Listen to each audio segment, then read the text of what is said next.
The Great Gatsby by F. Scott Fitzgerald. In the summer of 1922, Nick Carraway arrived in New York to learn the bond business, renting a modest bungalow in the nouveau riche enclave of West Egg on Long Island. Next door loomed a sprawling Gothic mansion belonging to the enigmatic Jay Gatsby, whose weekend parties drew hundreds of uninvited guests. Champagne flowed, orchestras played, and laughter echoed across the lawn, yet the host himself remained elusive. Nick, a reserved Midwesterner fresh from Yale and the Great War, prided himself on reserving judgment, a habit that opened doors to the secret griefs of others. One evening, he drove across the bay to East Egg for dinner with his cousin Daisy Buchanan and her husband Tom, a hulking, arrogant former Yale footballer from old money. Their colonial mansion glowed with pink light.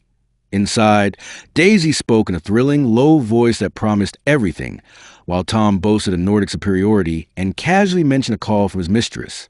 Jordan Baker, a cool, cynical professional golfer with a boyish figure and a bored expression, joined them. She and Nick felt an instant wary attraction. As the evening ended, Daisy confided her unhappiness in marriage, and Tom drove off to his affair. Back home, Nick spotted Gatsby standing alone on his pier, arms outstretched toward a distant green light across the water, the end of Daisy's dock. A few days later, Tom insisted Nick accompany him into the city. They stopped in the Valley of Ashes, a gray, desolate wasteland of industrial refuse, presided over by the enormous faded eyes of Dr. T.J. Eckelberg on a billboard. At George Wilson's garage, a bleak, spiritless place, Tom collected Myrtle Wilson, George's wife and his lover, a sensuous, vital woman with an air of perceptible vitality. In New York, Tom kept an apartment for their tryst. Myrtle invited her sister Catherine and the McKees, neighbors from downstairs. Liquor loosened tongues. Myrtle grew bold, repeating Daisy's name until Tom struck her, breaking her nose with short, deft movement. Blood soaked her dress. The party dissolved into chaos. Nick woke on a bench in Pennsylvania Station, the night's vulgarity lingering like a bad dream.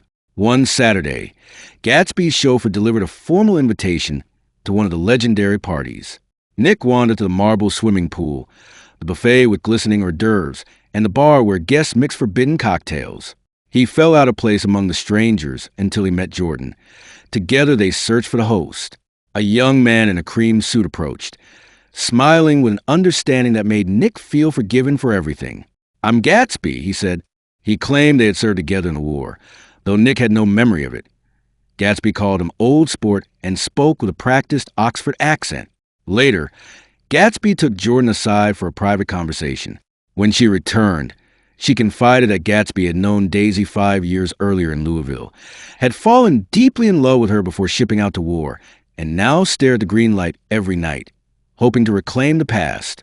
His parties were thrown in the faint hope that Daisy might wander in. Gatsby began seeking Nick out, driving him to New York in his magnificent cream-colored car, sharing improbable tales of war medals, Oxford education, and inheritance from wealthy parents who had died. At a speakeasy lunch, Gatsby produced a medal from Montenegro and a photograph from Oxford to prove his stories. He asked a favor. Would Nick invite Daisy to tea at his house so Gatsby could see her again? Nick agreed. The day arrived rainy. Gatsby arrived early, nervous, pale as death. When Daisy came, awkwardness filled the room. Gatsby nearly knocked over the clock in his agitation. Nick left them alone. When he returned, the gloom had lifted. Gatsby beamed.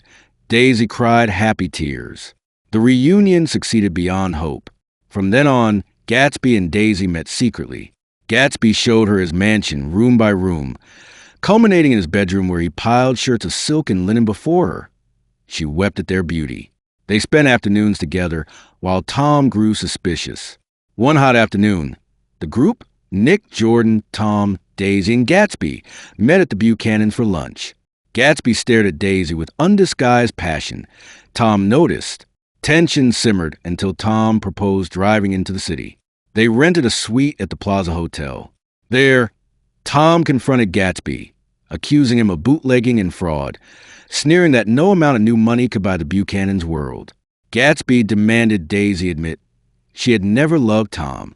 She hesitated, then said she had loved Tom once. Gatsby's dream cracked. Tom, triumphant, sent Daisy home with Gatsby in the yellow car to prove his power. Nick, Jordan, and Tom followed later in another car. In the Valley of Ashes, they learned Myrtle had been struck and killed by a yellow car speeding by. Witnesses described it perfectly. Back on Long Island, Gatsby told Nick that Daisy had been driving, but he would take the blame.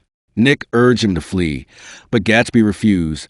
He would wait for Daisy's call.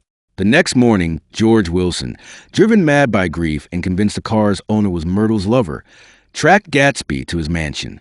Gatsby floated in his pool, dreaming perhaps of the past. Wilson shot him, then turned the gun on himself. Gatsby's father, Henry C. Gatz, arrived from the Midwest for the funeral. Few others came, only Nick, the servants, and one guest, the man with owl-eyed spectacles who had admired Gatsby's library. Daisy and Tom had vanished. No word, no flowers. Nick arranged everything. Disgusted by the emptiness, he broke with Jordan, who accused him of snobbishness, and prepared to leave the East. Before departing, he visited Tom, who admitted telling Wilson the car belonged to Gatsby. Tom believed he had done right. Nick walked down to the shore, gazing at the green light. He thought of how Gatsby believed in the orgastic future, the promise that receded year by year. We beat on, boats against the current, borne back ceaselessly into the past.